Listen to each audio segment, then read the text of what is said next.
اے امام محمد میں نے تجھے علم اس لیے نہیں دیا تھا کہ جہنم کی آگ میں داخل کروں گا، میں نے تجھے علم نہیں دیا تھا، میں نے تجھے نبی کا وارث اس لیے نہیں بنایا تھا کہ تیرے محبوب کو تکلیف پہنچاؤ، میں نے علم اسی لیے دیا تھا تاکہ جنت میں تیرا اونچا مقام ہو۔ یہ کہہ کر کے امام محمد رحمت اللہ علیہ خواب میں مسکراتے رہے اور سامنے والے کی نیند ٹوٹ گئی، اور پھر اس کے بعد لوگوں کو بتایا گیا کہ آپ بالکل درست ہے، اللہ تعالیٰ نے حضرت امام محمد رحمت اللہ علیہ کی مغفرت کا اعلان کر دیا ہے۔ تو یہ علماء ہر دور کے اندر قائدانہ کردار ادا کرتے ہیں، پانچ انگلی برابر نہیں ہوتی۔ تو خیر انہوں نے کہا کہ آج کل کے علماء ان کی دعاؤں میں تاثیر نہیں ہے۔ ذرا اس جملے پہ غور کریے گا، پہلے کے علماء ہوتے تھے بارش نہیں ہوتی تھی ہاتھ اٹھا دیتے تھے، ہاتھ نیچے نہیں ہوتے تھے کہ آسمان سے بارش، اس کا مطلب وہ اللہ والے تھے۔ اب مولانا محمد قاسم النانوتوی رحمت اللہ علیہ، حاجی امداد اللہ مہاجر مکی رحمت اللہ علیہ، شیخ الاسلام مولانا حسین احمد مدنی رحمت اللہ علیہ، خواجہ نظام الدین اولیاء رحمت اللہ علیہ، حکیم الاسلام قاری محمد طیب صاحب رحمت اللہ علیہ، قاری صدیق صاحب باندھوی رحمت اللہ علیہ، ان اکابر کی آپ زندگیوں کو پڑھیے، بعض واقعات ایسے ملتے ہیں کہاں جاؤ ہو جائے گا تو وہ ہو جایا کرتا تھا۔ تو کہنے لگے کہ وہ تو اب قاسم نانوتوی چلے گئے، اب سلطان صلاح الدین ایوبی چلے گئے، امام بخاری کا جنازہ اٹھ چکا، امام مسلم قبر کے اندر موجود ہیں، حضرت امام محمد رحمت اللہ علیہ اب اس دنیا کے اندر باقی نہ رہے۔ تو اگر آج کے علماء بھی اپنے دعاؤں کی تاثیر دکھا دے تو علماء کے قدموں میں بیٹھ جائیں گے، اس لیے کہ یہ علماء بھی انہی کے نقش قدم پر ہیں۔ اتنی دعا کی جا رہی ہے اللہ حالات تبدیل کر دے، لیکن اللہ کہہ رہا ہے کہ میں حالات تبدیل نہیں کروں گا، تو اس کا ٹھیکرا علماء کے سر پہ ڈال دیا جائے۔ اچھا، دعا کے قبول ہونے کا مطلب آپ سمجھ لیجئے۔ حضرت موسیٰ علیہ السلام نے کہا تھا اے اللہ فرعون سرکس ہو گیا اور فرعون کے درباری حامان اور سارے لوگ سرکس ہو گئے، اے اللہ فرعون کو دریائے نیل کے اندر غرق کر دے۔ آپ تفسیر اٹھا کر کے دیکھیے گا، امام حضرت موسیٰ علیہ السلام نے 1 سال دعا کی، اللہ نے کہا ٹھیک ہے قبول میں نے کر لیا۔ دوسرے سال امام حضرت موسیٰ نے دعا کی، تیسرے سال دعا کی، 10 سال ہو گئے، 20 سال ہو گئے، 30 سال ہو گئے، جب 39 سال ہو گئے حضرت موسیٰ کہہ رہے اللہ میں آپ سے فرعون کے غرق ہونے کی دعا کر رہا ہوں، آپ میری دعا پر لبیک کہہ دیجئے، میری دعا کو قبول فرما لیجئے۔ جب 40 سال ہوئے ہیں اللہ نے تب موسیٰ علیہ السلام کی دعا کو قبول کیا ہے، اور پھر اس کے بعد فرعون کو نیل کے دریا میں غرق کیا۔ وقت کے پیغمبر کی دعا 40 سال کے بعد قبول ہوتی ہے، اور یہ کہا جا رہا ہے کہ آج علماء ہاتھ اٹھا دے تو اسی وقت بارش ہو جائے۔ غور کریے گا، وقت کے پیغمبر کی دعا، کوئی وقت کے پیغمبر سے بڑھ سکتا ہے؟ اللہ مصلحت دیکھتا ہے، بندوں کا فائدہ دیکھتا ہے، اسی اعتبار سے ایسا کرتا ہے۔ تو کہنے لگے بعد کے علماء صحابہ جیسے نہیں رہے، اور آج کے علماء تابعین جیسے نہیں رہے، آج کے علماء امام بخاری جیسے نہیں رہے۔ تو میں نے ان کے سامنے عرض کیا تھا، ذرا توجہ کے ساتھ سنیے گا، اللہ کے نبی کی مثال چاند اور سورج کی تھی، صحابہ کی مثال ستاروں کی تھی، امام بخاری اور امام مالک رحمت اللہ علیہ کی مثال یہ مرکریوں کی تھی، اور بعد کے جو علماء ہیں علماء دیوبند کی مثال، علماء دیوبند کی مثال ایک بلب کی ہے، اور آج کے علماء کی مثال موم بتی کی ہے. اگر آپ کو اجالا چاہیے، رات کی تاریکی ہو، رات کی تاریکی ہو، گھٹا ٹوپ اندھیرا ہو. نبی کا دور تھا سورج اجالا کر دیا کرتا تھا، صحابہ کا دور تھا تاروں سے روشنی مل جایا کرتی تھی. امام ابو حنیفہ کا دور آیا، وہ مرکری کی شکل میں تھے، راستہ واضح ہو جایا کرتا تھا. علماء دیوبند کی مثال آئی ہے، انہوں نے بلب کا کردار ادا کیا ہے. اور یاد رکھیے گا آج کے علماء یہ موم بتی کی شکل میں ہے. میں مانتا ہوں آج کے علماء کو سورج نہ کہیے، میں مانتا ہوں آج کے علماء کو مرکری نہ کہیے، میں مانتا ہوں آج کے علماء کو بلب نہ کہیے، لیکن رب کعبہ کی قسم اگر آپ نے علماء کا درجہ ایک موم بتی سے کم کر دیا تو رات کی تاریکی میں بھٹکیں گے اور کسی کنویں میں مریں گے اور جہنم میں پہنچ جائیں گے. رات کی تاریکی ہے، تاریکی چھانٹنی ہے. آپ سورج کا انتظار نہ کریے، آپ مرکری کا انتظار نہ کریے، آپ بلب کا انتظار نہ کریے. ایک موم بتی مل جائے گی، آپ کو راستہ مل جائے گا، آپ منزل مقصود پر پہنچ جائیں گے. سبحان اللہ. تو اس لیے علماء کے قدموں میں بیٹھنے کی ضرورت ہے. اللہ مجھے بھی علماء کے قدموں میں بیٹھنے کی توفیق عطا فرمائے. ایک حافظ جی کتنے آدمی کو جنت میں لے کر جائیں گے سب جانتے ہیں، ابھی دونوں ہاتھ اٹھا دیں گے 10. ایک حافظ لحامل القرآن اذا عمل به فأحل حلاله وحرم حراما شفع في 10 من اہل بیته كلهم قد وجبت له النار. فرمایا میرے آقا نے 10 آدمیوں کو جنت کے اندر لے کر کے جائے گا اور ایک ڈاکٹر آدمی کو لے کر کے جائے گا. آج ماحول کے لوگوں سے فیصلہ کرا لینا ہے. ٹھیک ہے ایک ڈاکٹر کی تنخواہ، کوئی ڈاکٹروں کو برا نہ مانے، ڈاکٹر بے شک خدمت خلق کرتا ہے، مخلوق کا فائدہ کرتا ہے، بہت اچھی بات ہے. آج ضرورت ہے مسلم ڈاکٹر کی، آج ضرورت ہے مسلم سائنسداں کی. کم از کم ڈاکٹر ہوگا، مسلمان ہوگا، رحم دل ہوگا، اس کے دل کے اندر انسانیت کا جذبہ ہوگا. اگر نارمل پیدائش کا مرحلہ ہوگا تو آپریشن کی بات نہیں کرے گا. اگر اس کے دل کے اندر آخرت کا خوف ہے، اللہ کا ڈر اس کے اندر موجود ہے، وہ آپریشن کی بات نہیں کرے گا، ایک بچی کی زندگی سے کھلواڑ نہیں کرے گا، ایک عورت کی زندگی برباد نہیں کرے گا. 10 20 30 ہزار کے لیے اس کو دنیا کے اندر ایک مجبور بحث بنا کر کے نہیں چھوڑے گا. وہ کہے گا کہ جو میں اپنی بیٹی کے لیے چاہتا ہوں، جو میں اپنی بیوی کے لیے چاہتا ہوں، جو میں اپنی بچی کے لیے چاہتا ہوں، نارمل پیدائش کے لیے وہ ہر دنیا کی خاتون کے ساتھ یہی معاملہ کرے گا. تو اس لیے ضرورت اس بات کی ہے کہ ایک ڈاکٹر مسلم ہو. ضرورت اس بات کی ہے کہ مسلم بچیاں بھی ڈاکٹری بنے اور اس طرح کی تعلیم حاصل کریں. لیکن مجھے سوال اس موقع پر یہ کرنا ہے، ایک ڈاکٹر کتنے آدمی کو جنت میں لے کر کے جائے گا؟ مولانا نسیم صاحب بعد میں پوچھ کر آپ جواب دے دیجیے گا. ایک انجینئر کتنے آدمی کو لے کر کے جائے گا؟ ایک سائنسداں کتنے آدمیوں کو لے کر کے جائے گا؟ آپ کا جواب آخر مجلس تک یہی ہوگا، نہ صحیح نہ صحیح. یہ دنیا نہیں ہے، یہ دنیا کے تعلقات نہیں ہے، یہ دنیا کے سورس نہیں ہے، یہ آخرت کا مرحلہ ہے. آخرت میں جب آپ پہنچے گے اللہ کہے گا ایک آدمی کو جہنم میں لے جاؤ، ماں کو، باپ کو، بھائی کو، بہن کو، دادا کو، دادی کو، نانی کو لے جاؤ جہنم کے اندر. حافظ قرآن سامنے کھڑا ہو جائے گا.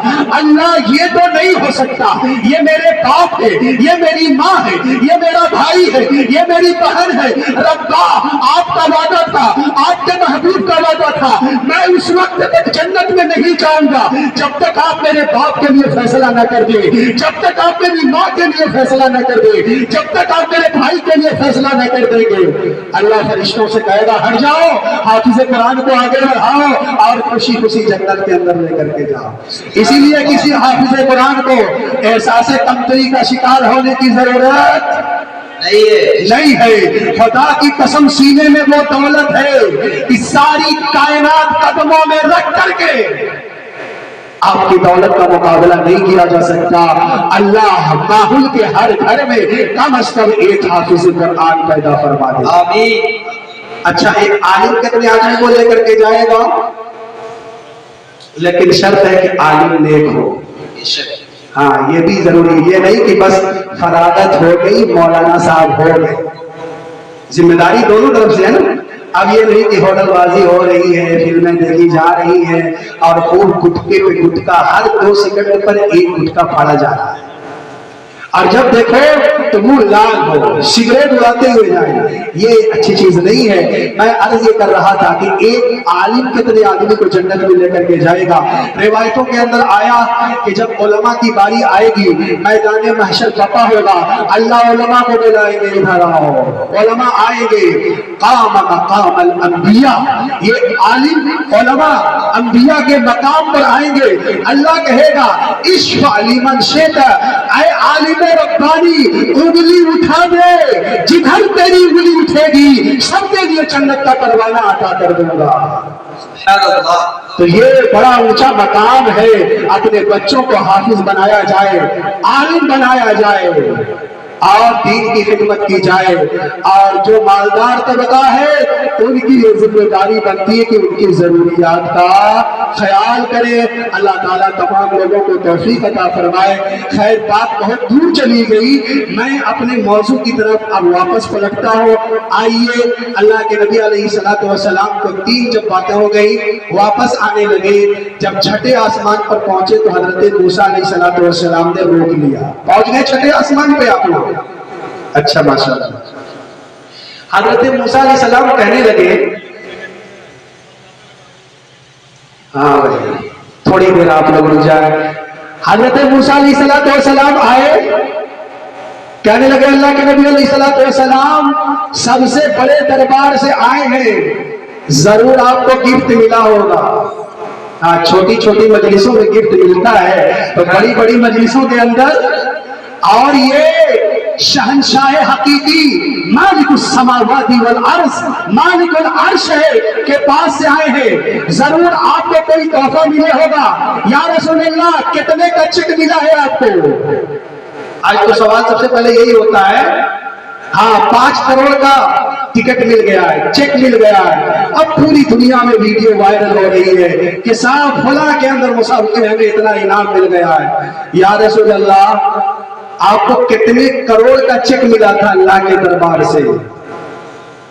10 کروڑ نہ، 50 کروڑ نہ، دنیا کی جتنی گنتی ہے سب ایک ساتھ آپ لے لیجیے، مجھے نہیں آتی ہے. اللہ کے نبی کا جواب ہے نہ موسیٰ، کتنوں کروڑ ہوں گے ختم ہو جائیں گے، اسی دنیا ہی میں تو رہیں گے، چاہے جتنے کروڑ ہو. آپ ایک نماز کی اہمیت آپ سمجھیے گا. دنیا کے ساری زمین کو آسمان تک سونے اور چاندی سے بھر دیا جائے، اگر اللہ چاہتا تو اپنے محبوب کے قدمے میں رکھ دیتا اور صبح شام جنت سے تیار کھانا آ جاتا.